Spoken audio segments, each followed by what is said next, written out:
Friends, you are in Proficiency Parse. In this video, we are walking through PMBOK 6 guide. Now we are in chapter 2. आप मुझे chapter 1 से यदि सुन रहे हैं तो आपने एक लंबे सफ़र की तैयारी शुरू कर ली है. जी हाँ, सफ़र लंबा है, लेकिन मैं आपको बधाई देना चाहता हूँ. मैं आपका मनोबल बढ़ाना चाहता हूँ, क्योंकि आपने खिड़की में बैठ के मंजिल को देखना पसंद ना करते हुए उसके और उस दिशा में एक कदम बढ़ा लिया. बहुत कम लोग ऐसा कर पाते हैं. मैं आपको एक आंकड़ा शेयर करता हूँ. 2018 का है.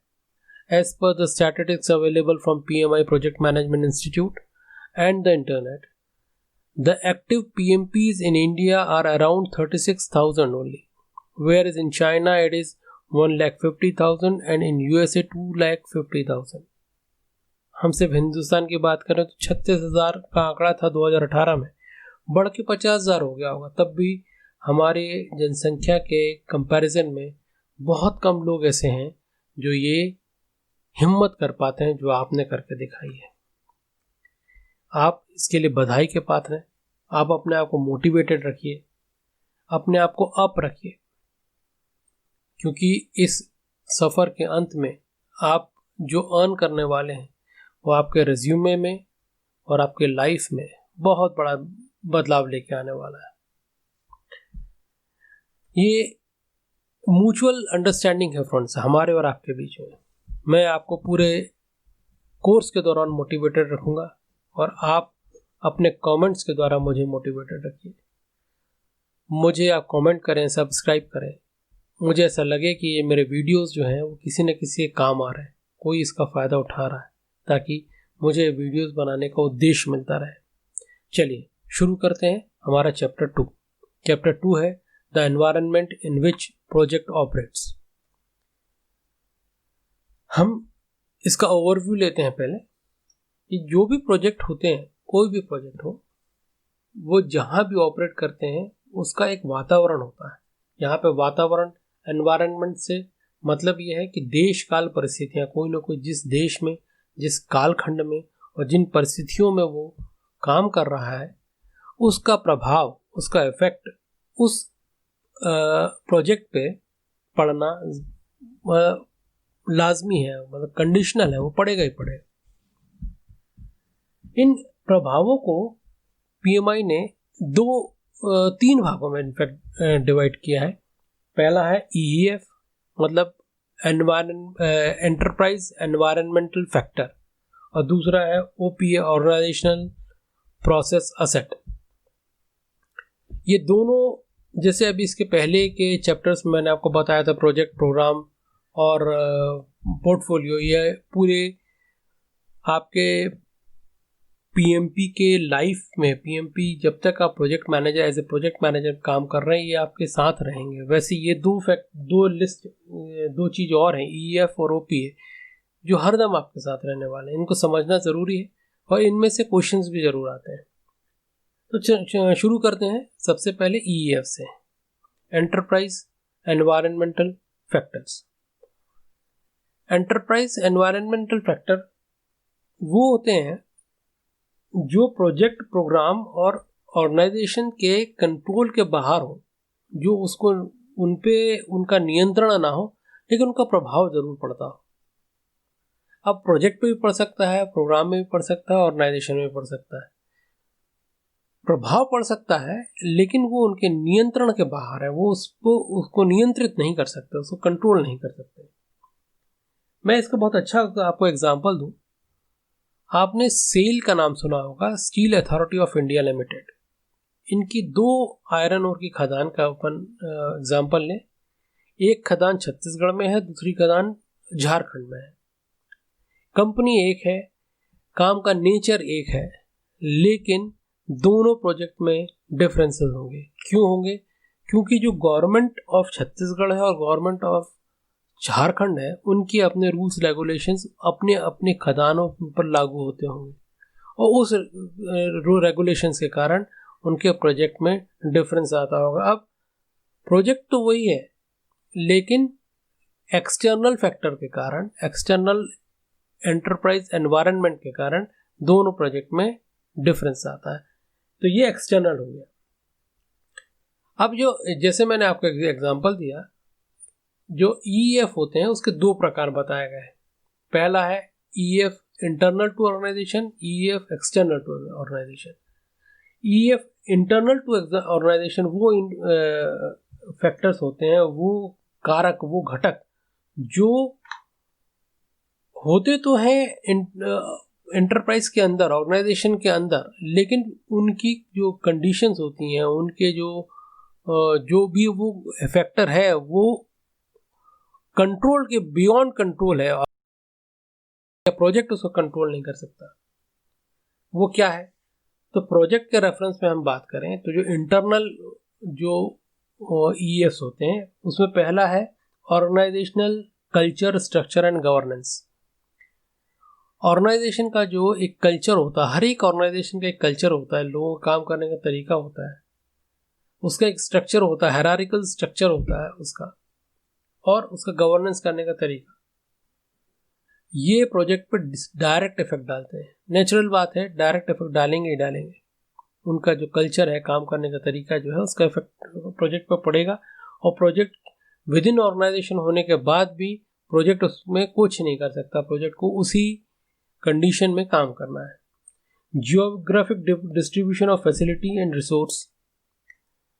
यदि कोई एक प्रोजेक्ट का एक रिक्वायर्ड फैसिलिटी है, यदि वो दूर है, जियोग्राफिकली दूर है, या एक प्रोजेक्ट से, मैं इसका बहुत अच्छा एग्जांपल से समझाता हूँ, समझ में आएगा आपको।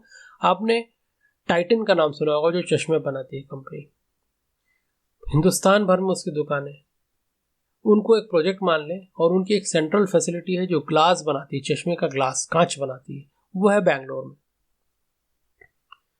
तो जो बेंगलोर का टाइटन का शॉप होगा उसके लिए डिलीवरी एक दिन में हो जाएगी, लेकिन जो कलकत्ता में होगा, राजस्थान में होगा, उनको 3-4 दिन लगेंगे। जो जम्मू कश्मीर, लद्दाख में होगा, उनका हफ्ता भर लगेगा।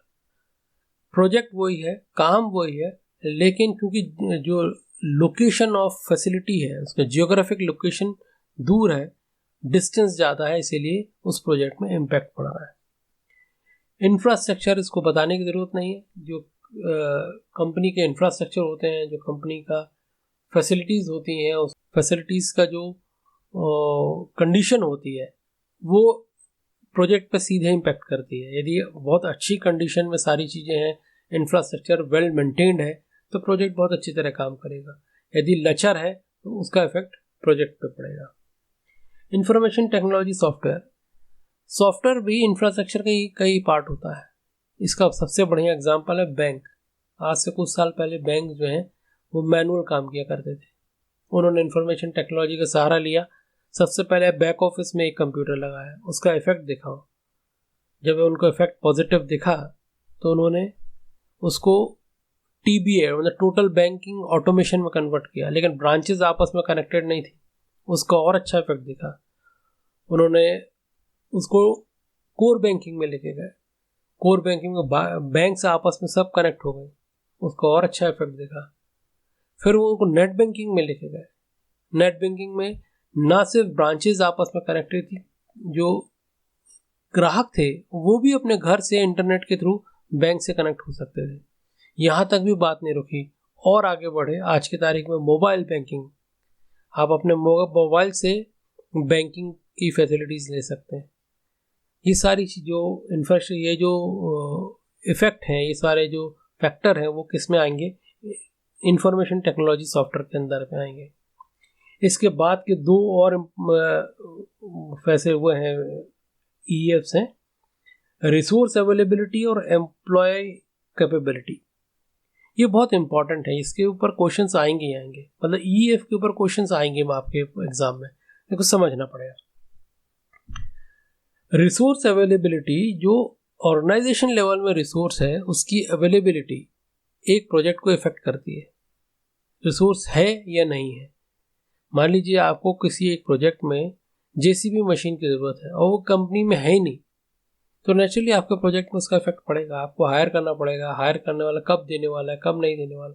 यदि आपकी कंपनी में है तो इसका आपके प्रोजेक्ट पे सीधा इफेक्ट पड़ेगा, क्योंकि अब आपको हायर करने की ज़रूरत नहीं है, आपकी अपनी कंपनी में। ऐसे ही है एम्प्लॉयज़ की कैपेबिलिटी। एम्प्लॉयज़ की टेक्निकल कैपेबिलिटी है, कैपेबल है अच्छे काम को करने के लिए, तो आपकी प्रोजेक्ट बहुत अच्छी स्मूथली ख़त्म हो जाएगा। और यदि नहीं है तो फिर आपको ट्रेनिंग देना पड़ेगा, उनको अपग्रेड करना पड़ेगा। तो ये भी आपके प्रोजेक्ट में इफेक्ट करता है।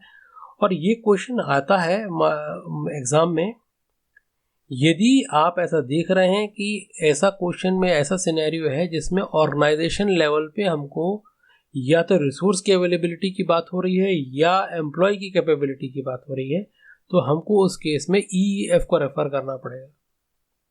ऑर्गेनाइजेशन लेवल की बात होना चाहिए, ऑर्गेनाइजेशन लेवल पे अवेलेबिलिटी की, तो हमको EEF का रेफर करना पड़ेगा। अब EEF का दूसरा पार्ट क्या है? दूसरा पार्ट है internal to EEF external to organisation, external to organisation. जैसे कि मैंने आपको एक लीगल या स्टेट गवर्नमेंट के डिफरेंस के कारण जो प्रभाव पड़ता है उसका एग्जांपल दिया, वैसी कुछ पॉइंट्स हैं इसमें। मार्केट प्लेस कंडीशन, मार्केट की जो कंडीशंस होंगी उसका इफेक्ट आपको प्रोजेक्ट पर पड़ेगा, बहुत ऑब्वियस है, इसको समझाने या उसको एलोबरेट करने की ज़रूरत नहीं है। Social and cultural influence and issues, जिस सोसाइटी में वो प्रोजेक्ट रन कर रहा है उसका कल्चरल इफेक्ट और सोशल जो सोसाइटी का ताने बाना, उसका इफेक्ट प्रोजेक्ट पर पड़ेगा ही पड़ेगा। तो प्रोजेक्ट जो रन कर रहा है वो ह्यूमन बींग्स है, ह्यूमन बींग सोसाइटी का, जो ह्यूमन बींग्स में अपने सोसाइटी का इफेक्ट रिफ्लेक्ट करता ही है। लीगल रिस्ट्रिक्शंस, जैसे कि मैंने आपको सेल्स का एग्जांपल दिया था, लीगल रिस्ट्रिक्शंस उसी हिसाब से किए जाते हैं। कमर्शियल डेटाबेस, कमर्शियल डेटाबेस में बहुत सारी इंस्टीट्यूट्स हैं जो एकेडमिक रिसर्च करती हैं और रिजल्ट निकाल के लेके आती हैं।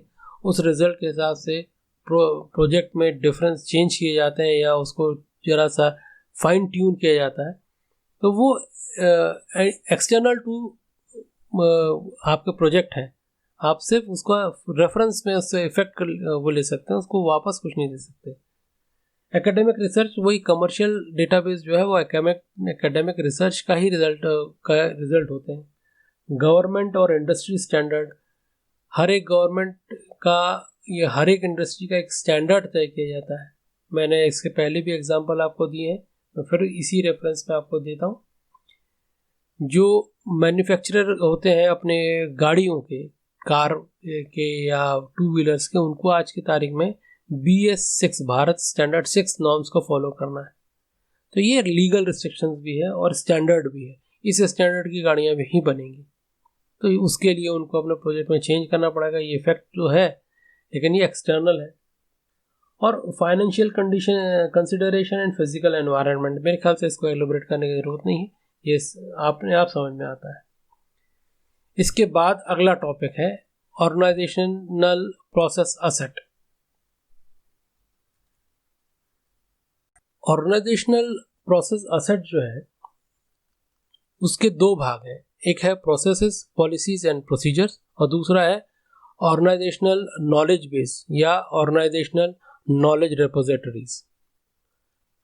आपने प्रोजेक्ट के डेफिनेशन के समय समझा था कि प्रोजेक्ट का एक एलिमेंट होता है, एक उसका कैरेक्टरिस्टिक होता है कि प्रोजेक्ट एक टेम्परेरी एंडेवर है। और ये भी आपको मालूम है कि जब भी प्रोजेक्ट चलता है, जब भी प्रोजेक्ट रन किया होता है, तो वो डेटा जनरेट करता है। प्रोजेक्ट मैनेजर प्लानिंग करेगा, चार्टर बनाया जाएगा, उसके पहले बिजनेस केस होगा, उसके पहले फिजिबिलिटी टेस्ट स्टडी होगी, प्लानिंग के बाद स्टेक होल्डर का आइडेंटिफिकेशन होगा, फिर वो एग्जीक्यूट होगा, वर्क परफॉर्मेंस डेटा जनरेट होंगे, वर्क परफॉर्मेंस इंफॉर्मेशन निकाली जाएंगी, रिपोर्ट्स बनाई जाएंगे, रिस्क की रिपोर्ट, बहुत सारी ऐसी चीज़ें होती हैं जो उस प्रोजेक्ट को अच्छी तरह रन करने के लिए इंफॉर्मेशन जैसे गैदर किया जाता है, और एक समय आता है कि वो प्रोजेक्ट डिलीवर हो जाता है। तो ये सारे जो चीज़ें हैं, ये सारे जो डेटा जनरेट हुए हैं, वो कहाँ चले जाते हैं?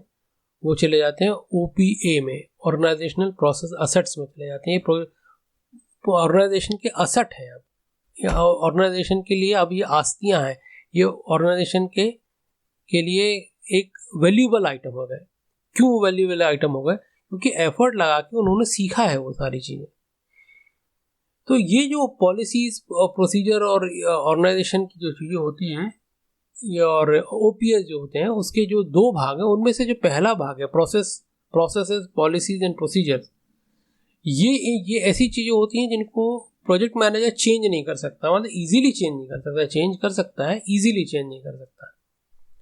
इसका एग्जांपल मैं आपको दूं, जैसे कि हर एक बहुत सारी कंपनीज में ऐसा होता है कि वेंडर जो है, प्रिफर्ड वेंडर्स की लिस्ट तैयार रहती है और वो वेंडर जो है वो क्या आइटम सप्लाई करेंगे उनका रेट पहले से नेगोशिएट करके तय कर दिया जाता है कि इस साल ये वाला प्रोडक्ट ये वेंडर देगा इस रेट पर।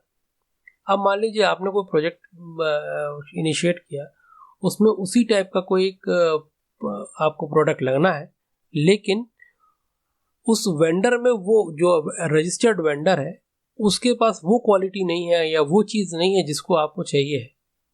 तो आपको करना ये पड़ेगा कि आपको एक प्रोसीजर को फॉलो करते हुए ये जो लिस्ट है प्रेफर्ड वेंडर्स की जो लिस्ट है उसको चेंज करना पड़ेगा। आप चेंज तो कर सकते हैं, लेकिन आपको क्या करना पड़ेगा, एक ऑर्गेनाइजेशन के प्रोसेस में आपको जाके वो काम करना पड़ेगा। आप चेंज कर सकते हैं लेकिन एक प्रोसेस को फॉलो करते हुए करना पड़ेगा आपको। ये सब बहुत सारी चीज़ों में आप यूज़ कर सकते हैं, ऐसा यूज़ होता भी है। जैसे इनिशिएटिंग एंड प्लानिंग में जो काम होते हैं वो, एग्जीक्यूटिंग मॉनिटरिंग एंड कंट्रोलिंग में जो जितने भी प्रोसेस होते हैं वो, क्लोजिंग में जो प्रोसेस होते हैं वो, इन सब में सार ये है कि यदि आपको चेंज करना है, प्रोसेस को चेंज करना है, पॉलिसीज़ को चेंज करना है, प्रोसीजर को चेंज करना है, कोई भी, तो आपको ऑर्गेनाइजेशन के एक प्रोसेस को फॉलो करके चेंज करना पड़ेगा। आप डायरेक्ट नहीं कर सकते। जस्ट अपोजिट उसका है organisational knowledge base. Organisation knowledge base एक रेफरेंस पॉइंट होता है जिसमें आप कोई प्रोजेक्ट शुरू कर रहे हैं, उसी नेचर के दूसरे प्रोजेक्ट जो पहले हो चुके हैं उनका डेटा निकाल के आप स्टडी कर सकते हैं कि क्या कमी उन्होंने की थी, क्या अच्छाई उन्होंने की, क्या उन्होंने प्रोसीजर अपनाया जिससे वो सक्सेसफुली अडॉप्ट कर पाए, सक्सेसफुली वो डिलीवर कर पाए। तो इसकी स्टडी आप कोई भी प्रोजेक्ट मैनेजर कर सकता है और उस जो असेट है उसको अपने प्रोजेक्ट के हिसाब से उसको चेंज भी कर सकता है। मैं अब आपको इसके लिए बहुत बढ़िया एग्जांपल दूं। सॉफ्टवेयर कंपनी है मान लीजिए एक, उसने अभी एक ई कॉमर्स का प्लेटफॉर्म बनाया, उसका डिलीवरी की सक्सेसफुली, उसको तुरंत दूसरा प्रोजेक्ट ई कॉमर्स का ही मिला। तो नेचुरली जो पिछला प्रोजेक्ट उसने बनाया है उसकी प्लानिंग, उसके स्टेक होल्डर का आइडेंटिफिकेशन, उसका डेटाबेस की प्लानिंग, डेटाबेस डिज़ाइनिंग और उसकी टीम और उसके जितने भी इससे रिलेटेड जो डेटा जनरेट हुए हैं वो बहुत ज़्यादा रेलेवेंट होंगे इस करंट प्रोजेक्ट के लिए। तो वो एज ए रेफरेंस पॉइंट उसको यूज़ कर सकता है और अपने प्रोजेक्ट के लिए वो चेंज भी कर सकता है। तो ये हुआ। अब इसमें देखिए एक जगह नॉलेज बेस लिखा हुआ है, एक जगह रिपोजिटरी लिखा हुआ, दोनों में अंतर क्या है? नॉलेज बेस एक कॉमन टर्म है। रेपोजिटरी जैसे मैंने आपको बताया कि प्रोजेक्ट जो है वो टेम्परेरी एंडेवर है, जब तक वो प्रोजेक्ट चल रहा है ये सारे रिकॉर्ड्स, ये सारे डेटा, ये किसके प्रॉपर्टी होते हैं? प्रोजेक्ट मैनेजर या प्रोजेक्ट की प्रॉपर्टी होते हैं। लेकिन जब प्रोजेक्ट खत्म हो जाता है तब प्रोजेक्ट तो अब है ही नहीं, तो वो ये प्रॉपर्टी किसकी हो जाएगी? ये प्रॉपर्टी ऑर्गेनाइजेशन की हो जाएगी और ये ऑर्गेनाइजेशन जो है वो उसको एज ए रेपोजिटरी स्टोर करके रखेगी। ये हुआ दोस्तों ईएफ और ओपीए, ये दोनों इंपॉर्टेंट टॉपिक हैं। ये जैसे कि इसके पहले मैंने आपको बताया था प्रोजेक्ट, प्रोग्राम, पोर्टफोलियो, ये आपके पूरे पीएमपी के लाइफ में या प्रोजेक्ट मैनेजमेंट के लाइफ में आपके साथ रहने वाले हैं। उन्हीं लिस्ट में, उसी लिस्ट में ये दो चीज़ और जुड़ गई, ईएफ और ओपीए, ये हरदम आपके साथ रहने वाले हैं। चलिए अगले वीडियो में हम समझेंगे ऑर्गेनाइजेशनल सिस्टम।